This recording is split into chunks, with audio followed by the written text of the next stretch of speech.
Nepal have marked a winning start at the gateway to the Asia Cup, the ACC Men's Premier Cup. With an improving batting display following the appointment of Monty Desai as the head coach, the next clash against Oman will be a litmus test for the host as only the winners of the tournament progress to the Asia Cup.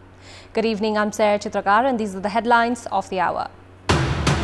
Nepal marked a winning start at the ACC Men's Premier Cup with a 6-wicket win over Malaysia. Hong Kong humbled Singapore by 8 wickets.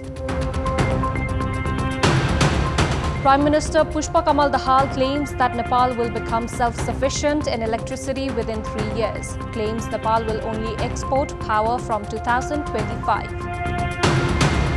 Victims of loan sharks continue their protest in the capital, allege the government of lacking seriousness in addressing their issues, demand resignation of Home Minister and Deputy Prime Minister Shrestha.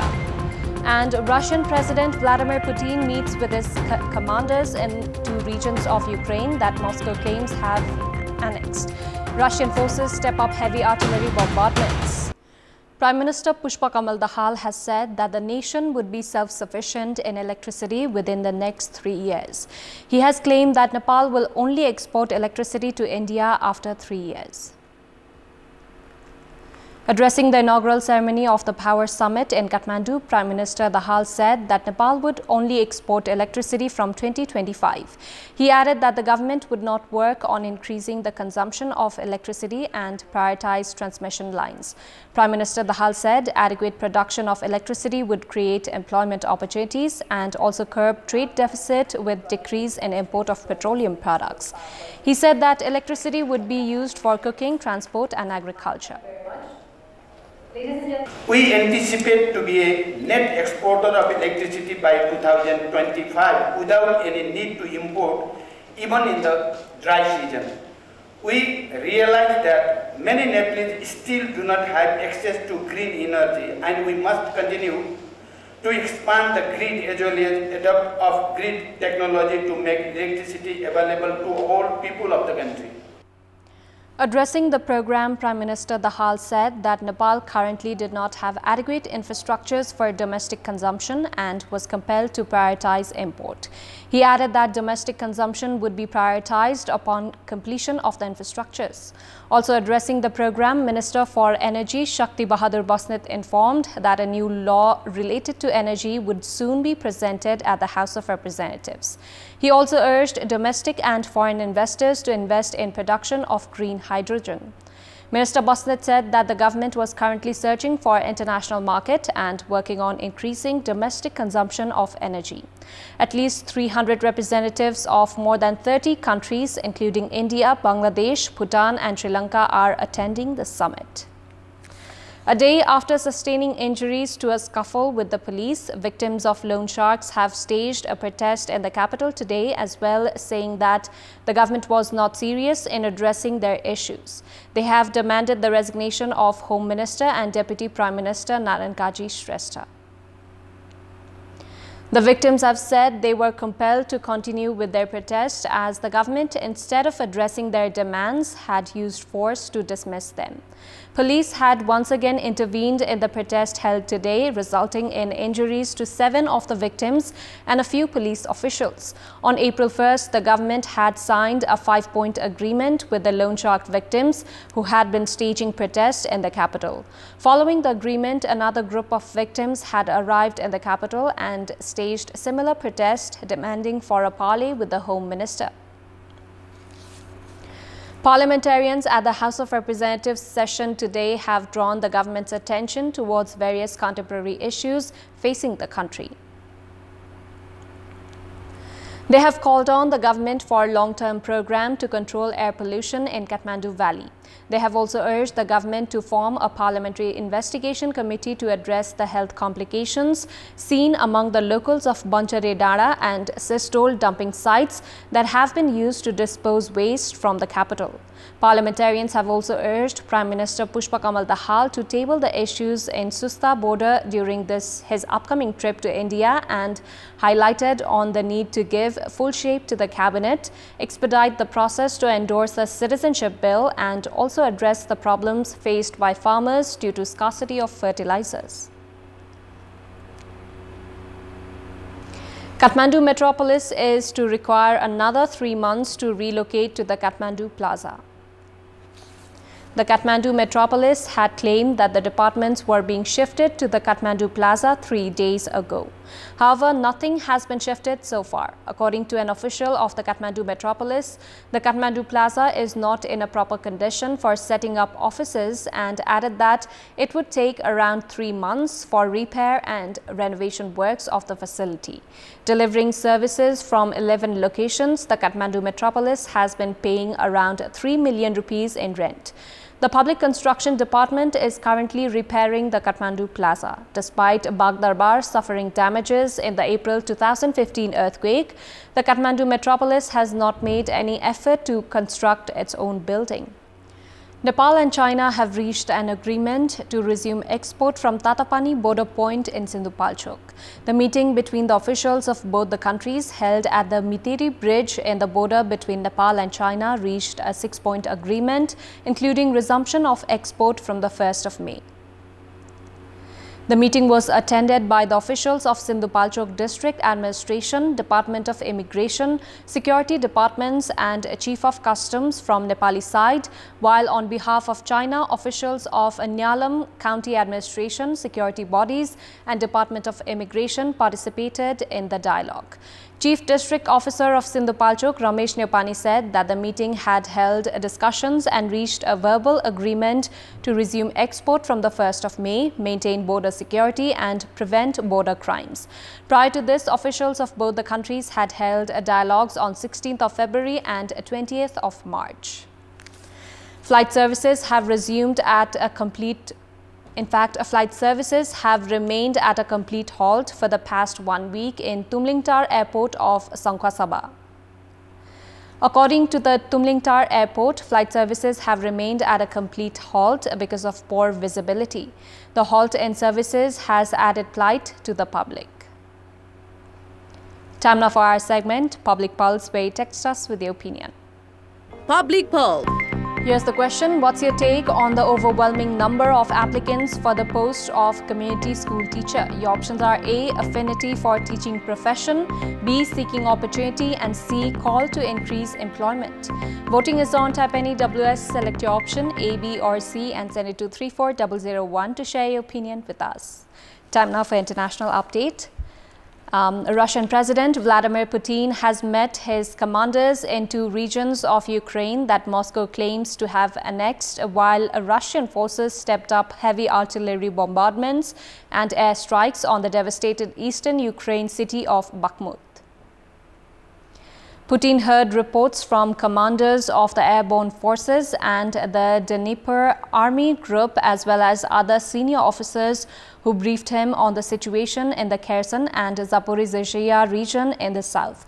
Kherson, Zaporizhzhia, Luhansk and Donetsk are the 4 regions that Putin proclaimed annexed last September, following what Kyiv and its Western allies said were sham referendums. Russian forces only partly control the 4 regions. Russian troops retreated from Kherson city, the regional capital, last November and have been reinforcing their positions on the opposite bank of the Dnipro River in anticipation of a Ukrainian counter-offensive. Last month, Putin visited Crimea, annexed by Russia in 2014, and the southeastern city of Mariupol in Donetsk region.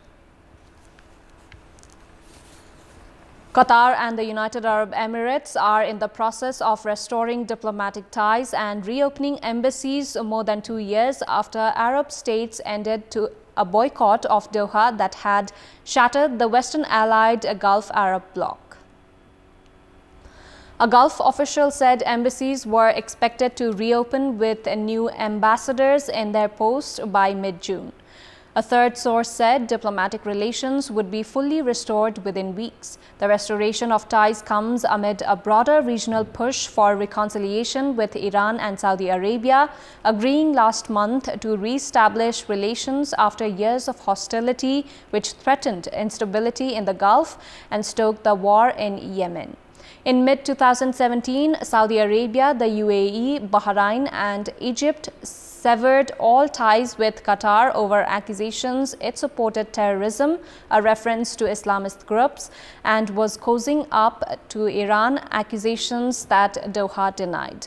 All nations, with the exception of Bahrain, had already restored trade and travel links with Qatar in early 2021, when the UAE had suggested resuming diplomatic ties would take time. Relations between the UAE and Qatar warmed last year, and leaders of both countries met face-to-face. Sardinia, a large Italian island in the Mediterranean Sea, has successfully merged recycling and protection of endangered migratory birds in a blue circular economy project involving an artificial islet made of mussel farming waste. The little micro-oasis was created in the Corumanu Pond, located in the Sardinian Gulf of Oristano, by a non-profit foundation. The 20-meter-long, 7-meter-wide artificial island is made of 2,000 jute bags containing mussel shells with a surface layer made of crushed cells and mussel connective fiber. Since its creation, the island has begun to host the nesting of endangered migratory birds. Sardinia is a crucial route for the journey of migratory birds, and the island is a strategic stop where birds can rest and find food before reaching the next stage of their journey. Based on a report by a foundation, MedSea, along their journey for survival, migratory birds encounter natural obstacles such as predators and human-related threats like poachers and hunters. The report says every year 25 million migratory birds, many from rare and endangered species, are killed by poachers in a Mediterranean basin. Around 300 people formed long queues outside Apple store in Mumbai today, hoping to be among the first to enter India's first retail store run by the tech giant, underscoring the importance of its market. Customers in line said they looked forward to the newly opened stores address the shortages due to lack of stock that compelled many to get Apple's products from Singapore. CEO Tim Cook and Senior Vice President of Retail Deirdre O'Brien slapped high fives and took selfies with fans at store. Employees cheered loudly. Many visitors wore t-shirts in the style favored by co-founder Steve Jobs, and one fan even bought a version of the first Apple computer launched in 1984. A second store in Delhi, the capital, is set to open on Thursday. Sports news. Team Nepal have marked a winning start at the ACC Men's Premier Cup as they saw off Malaysia by 6 wickets. In the match played at the Tribhuvan University Cricket Grounds in Kantipur, Malaysia won the toss and elected to bat, where they were restricted to 235 runs for the loss of 9 wickets. Skipper Ahmed Faiz top-scored for Malaysia with 76 runs, while Virandeep Singh added 46. Despite other batters having their starts, none of them managed to make it large. Sandeep Lamichhane and Sompal Kami picked 3 wickets each, while Lalit Rajpangsi had 2 scalps and Gulshan Jha had 1 wicket to his name.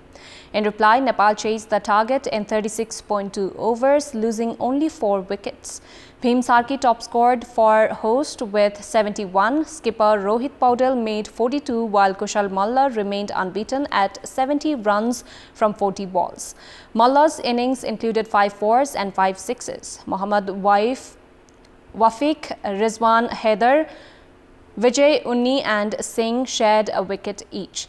Nepal take on Oman in their next match of the tournament on Friday. Meanwhile, a century from Babar Hayat helped Hong Kong thrash Singapore by 8 wickets in the Group B match played at the Mulpani ground. After being put to bat, Singapore were bowled out for 174 runs in 42.1 overs. Skipper Aritra Datta top-scored for Singapore with 49 runs, while Aryan Modi scored 21 and Ramesh Kalimuthu added 18. Ehsan Khan was the pick of the Hong Kong bowlers with 4 wickets. Yasim Murtaza had 3 scalps, while Ayush Shukla, Azaz Khan and Mohammad Gazanfar shared a wicket each. In reply, Hong Kong chased the target in 33 overs, losing only 2 wickets. Hayat remained unbeaten at 108 runs from 94 balls with 10 fours and 6 sixes, while skipper Nizakhat Khan scored 51. Kalimuthu and Datta picked a wicket each for Singapore.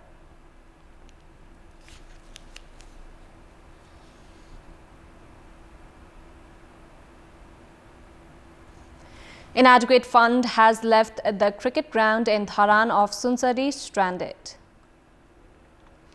The under-construction Bhaktaraj Khandangwa International Cricket Ground at Dharan, Ward number 15, Khoria Basti, has remained stranded for the past 3 years. The province government had provided 15 million rupees 4 years ago.